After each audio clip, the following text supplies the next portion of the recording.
નમસ્કાર, હું છું વિક્રમ વકીલ અને આપ જોઈ રહ્યા છો હોટલાઇન ન્યૂઝ. ભાજપના ધારાસભ્ય કાંતિ અમૃતિયાએ એક ચેલેન્જ આપી હતી થોડા દિવસો પહેલા ગોપાલ ઇટાલિયાને, જે હજુ ધારાસભ્ય તરીકે ચૂંટાયા છે પણ શપથ લીધા નથી, એટલે ઓન રેકોર્ડ ધારાસભ્ય તરીકે ગણાય નહીં. અને કાંતિ અમૃતિયાએ એવો ચેલેન્જ આપી હતી કે ગોપાલ ઇટાલિયા રાજીનામું આપે અને હું પણ રાજીનામું આપું અને મોરબીમાં ફરીથી બાય ઇલેક્શન થાય તો એ ઇલેક્શન અમે લડી લઈએ અને હું બતાવું કે કોણ જીતે છે. હવે આ સંદર્ભે ઘણો વિવાદ થયો, મીડિયામાં પણ ઘણું બધું આવી ગયું છે. આ વિવાદ ઊભો થવાનું કારણ શું છે? કાંતિ અમૃતિયાએ શા માટે આવું કહેવું પડ્યું ગોપાલ ઇટાલિયાને? તો ગોપાલ ઇટાલિયા પણ બોલવામાં બેફામ છે અને એ પણ ગમે તેવા આક્ષેપો કરતા રહે છે. અને ભાજપના જે મોરબીના ધારાસભ્ય છે કાંતિ અમૃતિયા, એ પણ બોલવામાં પાછળ રહેવા નથી. આ કોઈ ઇસ્યુ કઈ રીતે શરૂ થયો અને એના શું તારતમ્ય નીકળે છે અને પરિણામ શું આવશે એ વિશે આજે આપણે ચર્ચા કરીશું. મારી સાથે જોડાયા છે જાણીતા પત્રકાર કિરીટભાઈ ત્રિવેદી. કિરીટભાઈ, આપનું સ્વાગત છે. જી, ધન્યવાદ છે. કિરીટભાઈ, આ તો જેવા સાથે તેવા જેવો ઘાટ થયો છે. એક તરફ ગોપાલ ઇટાલિયા એમના બેફામ બોલવા માટે જાણીતા છે, બેફામ ટીકા, કોઈ પુરાવા વગરની ટીકા કરે છે બધાની. બીજી તરફ ભાજપને પણ મને લાગે છે કાંતિ અમૃતિયાને જાણી જોઈને કાર્ડ ઉતાર્યું છે કે એમને ગોપાલ ઇટાલિયાને ચેલેન્જ આપીને આખો વાત એક રીતે અમુક જે ઘણા બધા વિવાદો હમણાં ચાલી રહ્યા છે એને થોડો સમય માટે લોકોને એક પ્રકારનું મનોરંજન પૂરું મળ્યું છે આમાંથી. આ પોલિટિકલ ડ્રામા છે ટોટલી, અને પ્લાન થયેલી સ્ક્રિપ્ટ વંચાતી હોય એ રીતના આગળ વધી રહી છે આખી વાત. બાકી આમાં બેમાંથી એક પણ નેતામાં કોઈનામાં કંઈ જ કાઢી લેવાનું નથી. કાંતિ અમૃતિયા આટલા વર્ષોથી ધારાસભ્ય છે અને એમની કામગીરી શું છે, કેવી છે, લોકો જાણે જ છે. આપણે કંઈ કહેવાની જરૂર નથી એમાં. અને ગોપાલ ઇટાલિયા એના વાણી વિલાસ માટે જાણીતા છે, સતત વિવાદમાં રહેવા માટે જાણીતા છે, અને કોઈ પણ સ્થળેથી હેડલાઇનમાં કઈ રીતે રહેવું એ એની સારી ફાવટ છે, કે કઈ રીતે સરકારની વિરુદ્ધમાં બોલવાથી નોંધ લેવાશે એની અખબારોમાં કે ન્યૂઝ ચેનલોમાં. એટલે બંનેના માથા ભટકાવો તો કોઈને ગોબો પડે એમ નથી. આ એવી વાત છે. અને કાંતિ અમૃતિયાને તો નો ડાઉટ આટલું મોટું પક્ષનું બેકઅપ છે, ભારતીય જનતા પાર્ટીનું બેકઅપ છે.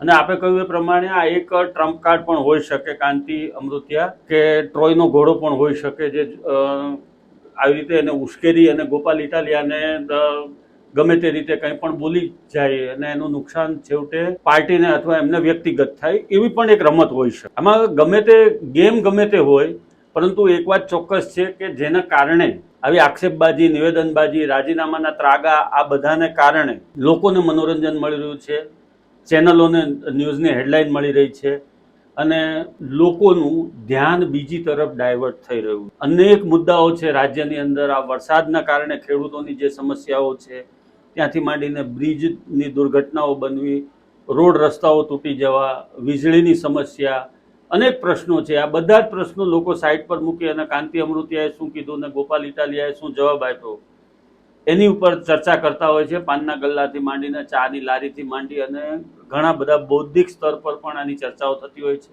અખબારોમાં ન્યૂઝ છપાતા રહે છે, યુટ્યુબ ચેનલોમાં આના વિશેની ચર્ચાઓ થતી રહે છે.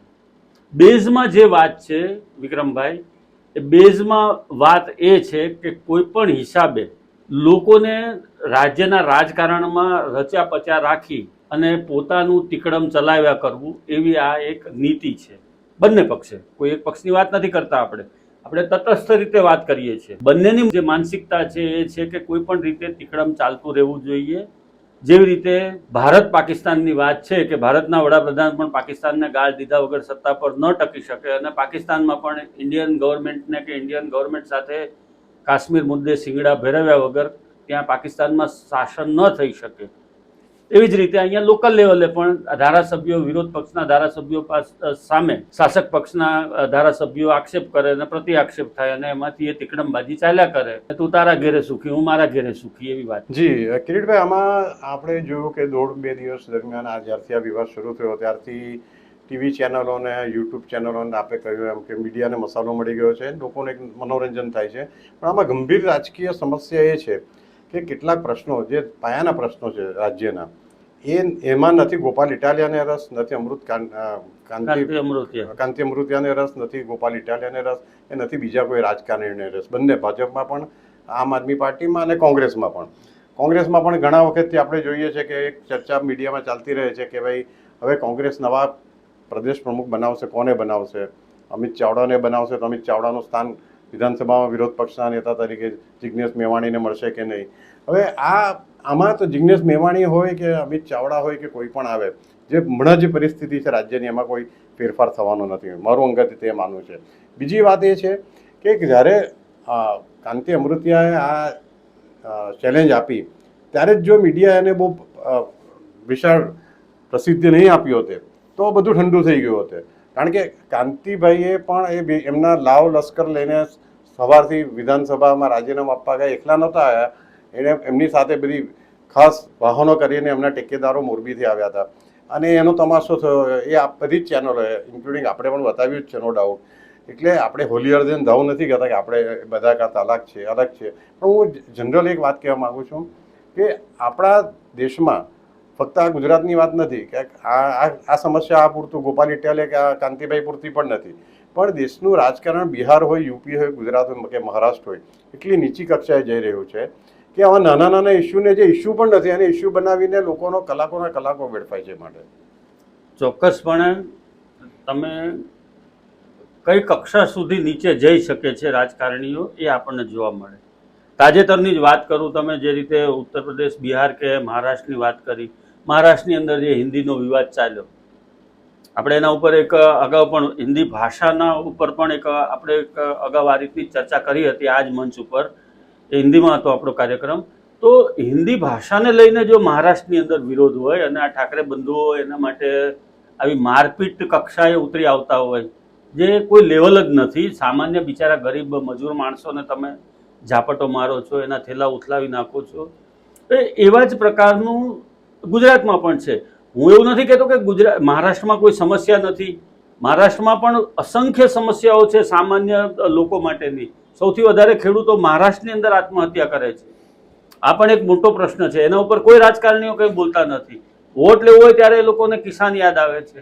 ગુજરાતની અંદર પણ અસંખ્ય સમસ્યાઓ છે, સંખ્યા બંધ, આમ આંગળીના વેઢે ગણાવી શકાય એટલી સમસ્યાઓ છે કે બ્રિજ તમારા તૂટી પડે છે, રોડ રસ્તાના તમારા ઠેકાણા નથી, નેશનલ હાઈવે ઓથોરિટીએ બનાવેલા જે બ્રિજ અને રોડ છે એ તૂટી જાય છે, લોકોને વીજળી નથી મળતી. હજી સુરત જેવા શહેરમાં વીજળી નથી મળતી, એ પણ એક સમસ્યા છે. અરે તમે આજે કહ્યું એના પરથી એક બહુ ગંભીર કિસ્સો યાદ આવ્યો મને. 3 દિવસ પહેલા એક ગરીબ કુટુંબના 3 વ્યક્તિઓ આ ગુજરાતની નફ્ફટ સરકારને એના નફ્ફટ નિર્ણયને કારણે એમના મૃત્યુ થયા અને કોઈને એની પડી પણ નથી. મને લાગે છે મુખ્યમંત્રી ભૂપેન્દ્ર પટેલને પણ ખબર નહીં હોય કે એમના રાજ્યમાં સુરત જેવા, જેને સ્માર્ટ સિટીનું બિરુદ મળે છે, એમાં એક સુરતની વચ્ચે આવેલા એક ગરીબ માણસના ઘરમાં 3 વખત એણે એપ્લાય કર્યું વીજળી કંપની પાસે, DGVCL પાસે, કે આપણે એક જમાનામાં GEB કહેતા હતા, નામ જ બદલાયું છે, બાકી એની તંત્રની કાર્યપદ્ધતિમાં કોઈ ફેરફાર નથી થયો. એ બિચારા માણસને એ ક્રિકેટ ગ્રાઉન્ડનો રખેવાળ હતો અને ત્યાંની ઓરડી હતી, તો એને ત્યાં વીજળી કનેક્શન આપવામાં નહીં આવ્યું. એટલે એણે જનરેટરની મદદ લેવી પડી હતી આ માણસે. અને જ્યારે એના ઘરમાં કોઈ મહેમાન આવે તો એ જનરેટર ચાલુ કરીને એ દ્વારા લાઇટ અને પંખા ચાલુ કરતા હતા. આ કુટુંબના એમના જે ભાઈ હતા એના પત્નીનું અવસાન થયું અને એ પત્નીના અવસાનને વિશે નારાજગી, દિલસોજી વ્યક્ત કરવા એમના 2 મહિલા આવી હતી, 60 વર્ષની ઉપરના વૃદ્ધો આવ્યા અને કમનસીબે દરવાજો અને બારી બંધ રહી ગયા એટલે રાત્રે એ લોકો ગુંગળાને મૃત્યુ પામ્યા. જો DGVCL એમને સમયસર લાઇટનું કનેક્શન આપ્યું હોત તો આ 3 જિંદગી બચી ગઈ હોત. વિદેશ હોય ને તો આ DGVCLના અધિકારીઓ સહિત તંત્ર જેલમાં જાય. આ 3 નિર્દોષ સાચી, પણ આ આપણે પણ મને નવાઈ લાગે છે. નવાઈની વાત વિક્રમભાઈ હાઈટ એ છે કે આ તો ઠીક છે, રાજકારણીઓ તો ભૂપેન્દ્ર પટેલ પણ આટલા નફ્ફટ છે કે એને એક દિલસોજીનો સંદેશો પણ નથી પાઠવ્યો આ કુટુંબને, પણ મીડિયા પણ એને બીજે દિવસે ભૂલી ગયું આખી સ્ટોરી. મીડિયા ભૂલી ગયું. બીજી વસ્તુ કહું સાહેબ તમને કે આવા સુરત જેવા શહેરના મધ્યમાં આવેલા ભાઠેના વિસ્તારમાં ક્રિકેટ ગ્રાઉન્ડમાં એક પરિવારના 3 સભ્યો મૃત્યુ પામે છે અને આ એક પણ રાજકારણી, કોંગ્રેસ ભાજપ બધું જ છોડી દો તમે, પણ એક માનવતાના નાતે પણ કોઈ એ પરિવારની દિલસોજી વ્યક્ત કરવા માટે નથી ગયું કે એને કંઈ કીધું નથી.